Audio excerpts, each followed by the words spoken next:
Hello, everyone. Hey. Welcome to Queer History 101. My name is Peppermint. And I am Hugh the Historian. And we are so excited for our book pick, our book selection this month. Hugh, tell them all about it. We are reading Roza Nozari's All the Parts We Exile. For those of you who haven't picked up the book yet, Roza is a writer, artist, and therapist based in Toronto, that's Toronto in the Mohawk language, and known as Yala Roza on social media. Her work weaves together writing and visual art to share stories of wounding, healing, and community. It invites radical reimaginings of our world, which we need right now, towards one more invested in collective healing and liberation. She is the illustrator of 3 children's books, Little People, Big Dreams, Fluffy and the Stars, and The Anti-Racist Kitchen. Her illustrations have been featured locally and internationally from university campuses to sports arenas and pride festivals. Roza, welcome to Queer History 101. Thank you so much. I'm so happy to be here. We are so excited to have you. We're so happy to have you. Okay, we start every single interview off the same way. Just even though we just read your bio, tell us just in the plainest of language, who are you and what do you do? Yes, yeah. I'm an artist, I'm a writer, and I'm a therapist based in Toronto. I'm a queer Iranian Canadian, a queer Muslim, and so excited to hold all of those identities and so much more. Yeah. I love that. We're so excited to have you here with your busy schedule and all the things that you do. A big question for us was like, how? How did the book come together? How did you come to write this amid everything else? That's a great question. I didn't set out to write a book. I think I got really lucky. Some stars had to align in the cosmos. I was working on Fluffy and the Stars, and I met with the agent for a friend of mine who was writing Fluffy and the Stars. And I sat with the agent, and she said, "You're a writer. What are you working on?" And I was like, "What?" I'm a writer? Surprise! I love that. So from there, that was the first time I even considered that I could possibly even write a book. And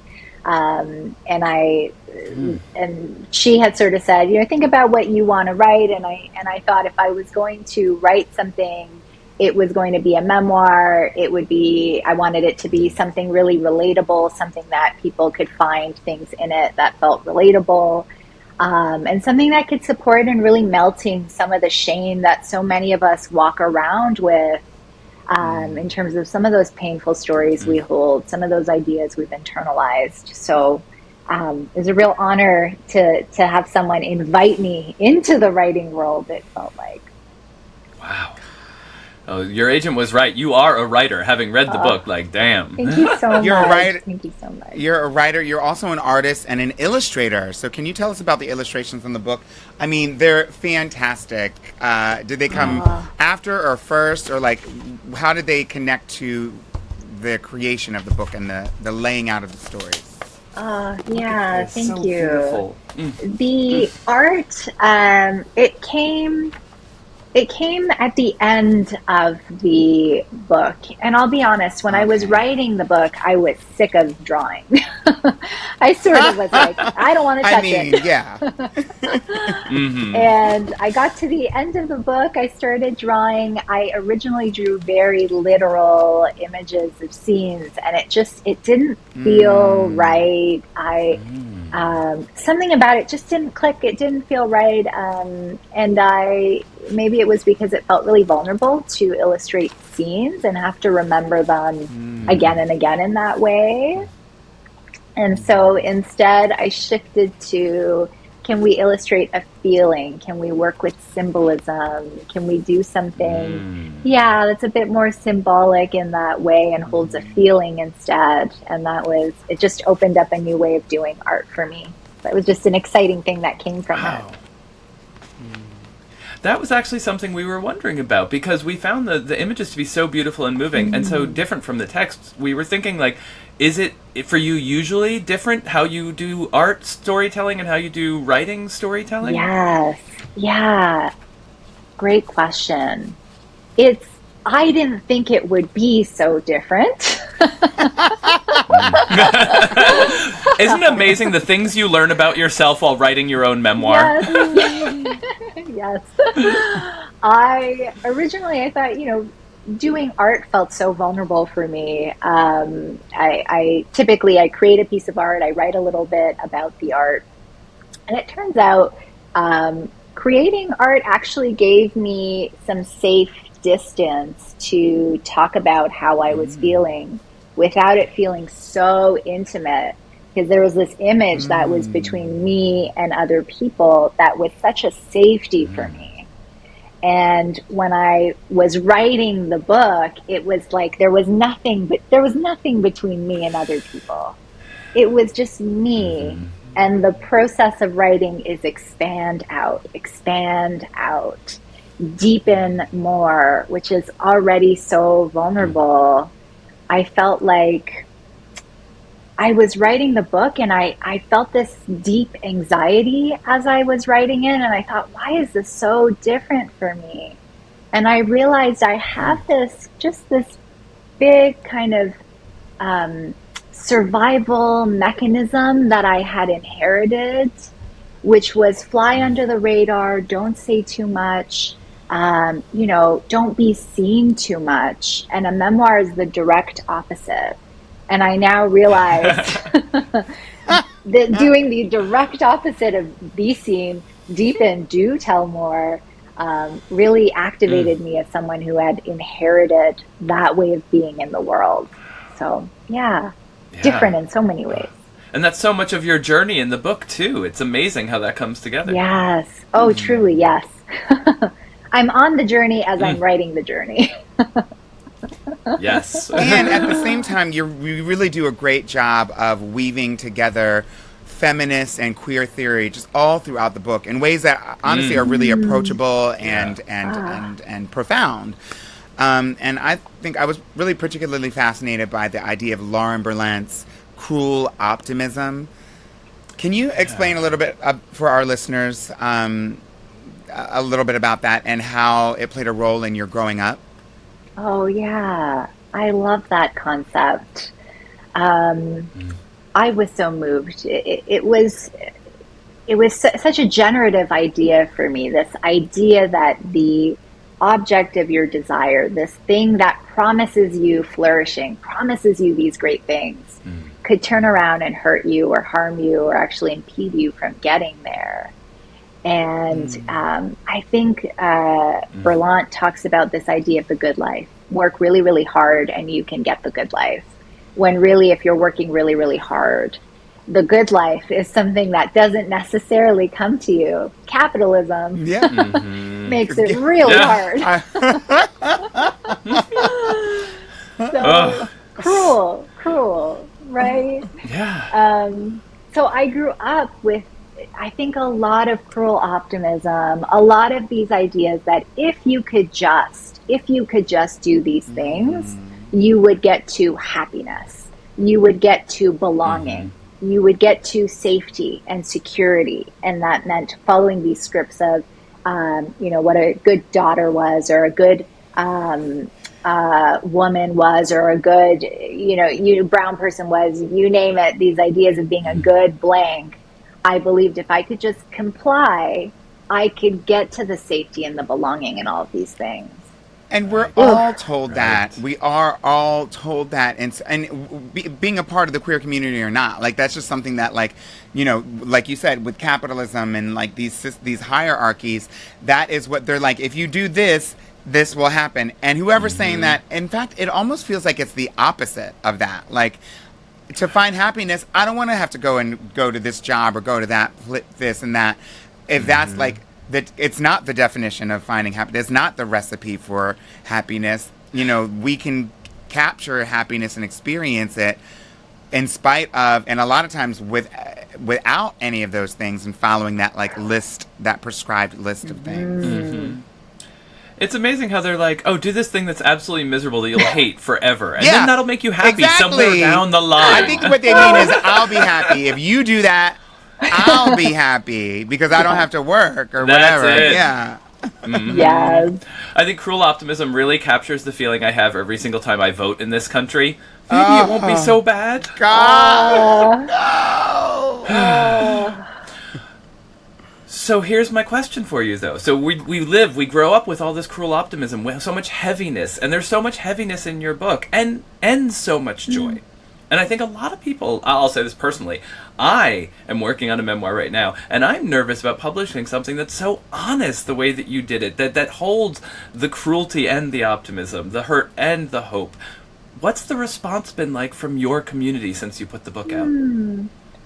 I've been so pleasantly surprised by the response. It is so vulnerable. You don't know how people are going to respond. And I was kind of worried because I'm an Iranian person who lives in diaspora. I was worried that other folks who are maybe recent migrants would have such a different experience and wouldn't like the book or would find issues with it. And I've actually found that it's brought me closer together. It sort of bridged this gap that I feel where we all have similar experiences in some ways, and it's across lines of race, ethnicity, gender, sexuality. I'm finding that there's something in there that folks hold on to, and I'm just every time I hear that, I tell folks it means as much to me to hear that from someone else, to know I'm not alone. So just know that. Yeah. And isn't that what community is? Like that you making them feel better makes you feel better. It's that caring for ourselves and each other. Yes. I love that. Yes. You know, like, one can't help but in reading your book and your story, but then also just waking up in the morning, seeing what is going on in our world right now. We are living through times that feel absolutely monstrous. And I honestly never thought that I would see so many of the things that I'm seeing, honestly, pretty much on a daily basis, especially coming out of the United States government, but then globally, obviously. And so they're as surprising and as pearl clutching and as like, I'm like, oh my, I'm gagging at all of this stuff. It's not unprecedented because it's just like yet another. It's a continuation. That history coming back. Yeah. And so, as a Canadian Iranian, what connections do you see between the bombing happening in Iran, which is never ending, and North America's Canada and the United States sort of connection to and own histories with as imperialist countries? The war machine. I know that's a deep. I know that's like. I know that's easy questions. Yeah, easy questions only. Yeah. I'm so sorry. We took it there. Sorry, but I mean it's there already. We got it. I love that. The willingness to go there. Yeah. I mean, I don't know if I'm answering this question directly, but I think the war machines are raging on as they've done. And I think when we think about imperialism, Western imperialism, especially thrives on bombing some countries back to the Stone Ages where there is very little hope and possibility of democracy, autonomy, freedom, the things that we so desire, right? And so the connection is so there, right? When we see Western countries, Canada, US included, providing the arms, providing the weaponry for this kind of devastation to occur, and that imperialism gets stronger through this kind of war is devastating and ongoing. And I often remind folks, Iran did have a democratically elected prime minister at one point that was, through the support of the U.S., overthrown. because, a big part of that being the nationalization of oil in Iran. And so imperialism thrives again on war. And it's devastating to continue to see that. I think this time around, I saw the narrative of bombing to freedom. We are bombing you in order for you to have freedom, which is just, when we think about cruel optimism, right? I was just about to, that's it. Right there there. it is. There it is, right? This sort of, yes. So when you see these headlines, how are you, not that you need to see the headlines, but the headlines are at the very least a reminder, a daily reminder, an hourly reminder sometimes that these things are continuing and that they are pervasive and, but those things are disconnected from our joy. And I think our joy and all those things that you mentioned, like with the bombing back to the Stone Ages and stopping people, countries and populations from being able to not only have their own autonomy and it's destabilizing their systems of government, it's taking their resources and their land with these bombings and these wars. But ultimately, it's also trying to obliterate their culture and obliterate, their the systems that they use to build community, and so.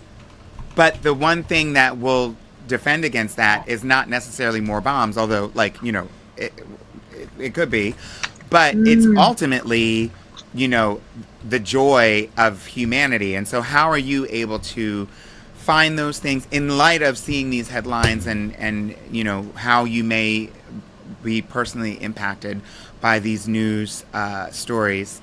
How are you finding and creating joy for yourself and your community? Yeah, because we need some. Oh, I hear you. I hear you. Yeah, I think, on that note, as you were talking about culture, I was thinking about how much of my joy comes from connecting to culture, from keeping that alive in diaspora. And so part of that for me is, I will say on a personal note, I am so incredibly bad at landing and really, really allowing myself to land in the satisfaction and the joy and the delight of things. And so I have been on a journey myself, and I'm quote unquote bad at it. Society makes it so. It's just an asterisk. Capitalism makes it hard. But really, really trying. When I have a Persian meal and I'm sitting there and I'm eating it, I am trying to savor that and delight in it. When I see or I hear people speaking my language, I'm trying to delight in it. The fact that it endures, it continues, it expands, I'm trying to delight in its enduring existence and remember that cannot be taken from me. And that there are always people who are digging and trying to keep these ideas alive, keep culture alive. And I take great joy in that. Yeah. I think that is so true. And I mean, that's why we're doing this book club, is finding that joy in history, that strength in history, that resilience in our lineages, in the things that we carry, and also in the things that we were not given, that we have to find for ourselves. And there's another way. We're going to move into some fun questions right now. There's another way in which you give us this cultural history that we were loving, and that is your book is full of great queer musical references from the late 90s and early aughts. There were moments where I was like, oh my god, I know that song. I can picture the crowd that is at that concert. I know what it was like to listen to that artist. So we were curious, if that time in your life that you've documented it in your book had a soundtrack, what would be on it? Oh, yeah. Oh, Tegan and Sarah. Hey! Necessary. So much Tegan and Sarah. I think Ani DeFranco I include in the book. I would have Ani DeFranco, which was kind of my introduction to these angsty, ragey, political songs. Love Fiona Apple. I feel very angsty in my song choices. Like they're all kind of like Alanis Morissette. Like it's all a similar Mainstream. sound. Yeah. Mainstream, some nice- similar sounds. And that's what's coming up. I'd also throw in some Iranian songs too. I'd throw in terms of Iranian culture, I grew up listening to musicians like Gugush, Omid, Aryan Band, and I think those have a lot of, it would have to be a mix of the two for it to be a playlist of that time. Oh, I love that. A mix is definitely what I want out of a playlist, right? I want an old school cassette where someone has chosen each song specifically to give me a feeling, to tell me about themselves. And I got that from your book. I got that, like, joy of a mix. So thank you for that gift. Thank you. Okay, so now what is one moment of queer Canadian history that you want our listeners, who are presumably, I mean, they could be Canadian, but many of them maybe are not, and we as Americans are insulated from getting information even from our neighbors to the north. So like, what is a piece of queer Canadian history that you'd like our listeners to know about? Ooh. Oh, there's so much to pick from. I think the thing that's been the history that I'm seeing a real push to highlight, and I want to highlight it again, is Jackie Shane's history in Toronto in particular. And I think if there's someone to look into and explore, Jackie Shane is the person I would say. It's, thinking about Jackie Shane, Black trans woman, R&B. But was she Canadian? I'm going to say... not Canadian, but we sort of think about the influence of Jackie Shane when she moved to Toronto in the 60s. Okay. And what a massive influence that was in terms of the musical landscape, but also in terms of, to us LGBTQ community, we can't talk about queer history in Toronto without talking about how Jackie Shane came over from the US and just electrified the scene and has become such a symbol of creativity and ferocity and courage and authenticity. And you'll see Jackie Shane on buildings as well. So while not American, a great bridge between the two.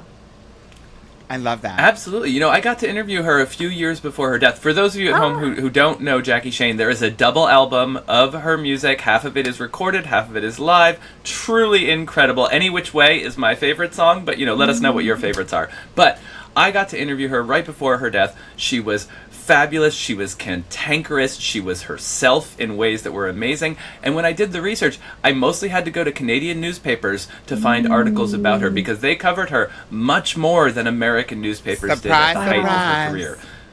I know, right? So thank y'all. It is a great bridge, and we depend on you for knowledge of our own history. And speaking of history, same question, but about Iranian history. What's one moment of queer Iranian history our listeners should know about? There's a few good things. I include some of that in the book, and I'll amplify one of the things from it.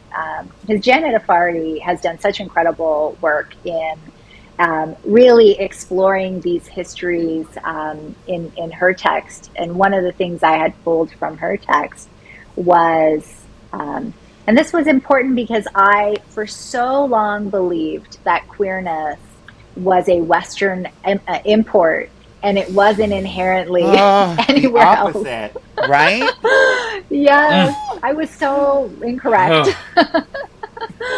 And so just learning about the fact that in, pre-modern Iranian history, there was this idea of sisterhood vows and brotherhood vows, and this idea that you could have, and this was, of course, contained within socioeconomic structures as well, where if you were somebody who was married and of a particular socioeconomic status, you could take a sister or a brother, you could engage in a courtship ceremony, You could, have its own. There were these practices of traveling together and getting to know each other, and that could be asexual and platonic companionship, and that could be sexual companionship. That could be different things as well. And so she talks about how these same-sex relations existed, and I love highlighting that when I can. I love that, because that is truly one of the, there are so many bad parts about colonialism. I can't say one of the worst, but all these British countries, all these countries that had British colonial roots. Yeah, right. Good question. But they all have these anti-sodomy laws that come from England in the 19th century, and then the Brits and the Americans and everyone else in this sort of whatever is Western will say oh no, they're so bad about the gays, and you're like, but we brought that there. That's not no. Yes. Yeah, it's England. I mean, my family is Irish, so I will take any excuse to rail against the British. But this one, they deserve all the blame. I love that.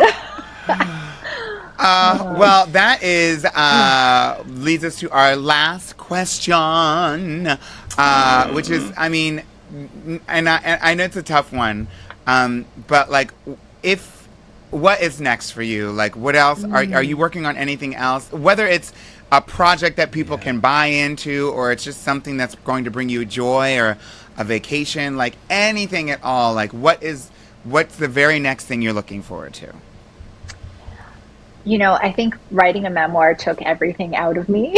Mm-hmm. Yeah. So we are not demanding a part two. Yeah. No, not yet. At least, not yet. And that's why I love this question, because I get to reaffirm that I am sort of taking the time to not do anything creative in this moment, and I'm letting myself find a new way into art, a new way into writing when it comes, when it arrives. So that's my practice right now, is being here and just hands up, being here. I love that, because we are so pressured to be producers and be productive, and which is good to do, but I think that it's that question, just in general, that type of question is always asked at the end of an interview or something like that, meaning where out, as if you're gonna be and my next book comes out next week. We don't have no, that's not it. And so we don't want you to be under any pressure. Yeah, it's capitalism. We don't want you to be under any pressure to shoot out a book or something without having lived and been inspired and moved to do so first. And you have to take the time to live. And so there's got to be large gaps in between these types of things, unless you're doing some kind of report on the weather, Yes. And I love that phrase you used, let it arrive. Let it arrive. I think that's going to be something I try to keep in my mind for the next few months, in my own life, in my own writing practice, in my own world. Let it arrive. Yeah. Don't force it. Don't push it. Listen, I want to say thank you so much for having you here. Yeah. It's really, your book is amazing. Your vibe and your energy are all fantastic. The parts we exile, so good. It's wonderful. Yeah. And thank you for sharing with our listeners all of this information. Thank you for sitting with us. It's been a dream. Oh, thank you so much. I feel so full from this conversation. I'm sitting with that practice of taking this in, of just being in a space with the two of you. It's such a gift. It's such a gift to get to do this with the two of you. I was honored to see my book chosen. It's another honor to get to sit with two of you. So, so glad, so grateful. More community for all of us. Yeah. Speaking of community, everybody, thank you so much for tuning in to this episode. If you didn't get a chance to listen to the Queer 101 podcast with myself and Hugh, then please head on over to my YouTube. And you'll also see some bits and pieces of that and this on social media. Please make sure that you share this conversation. We're doing this completely, this is very grassroots, y'all. There's no machine behind this.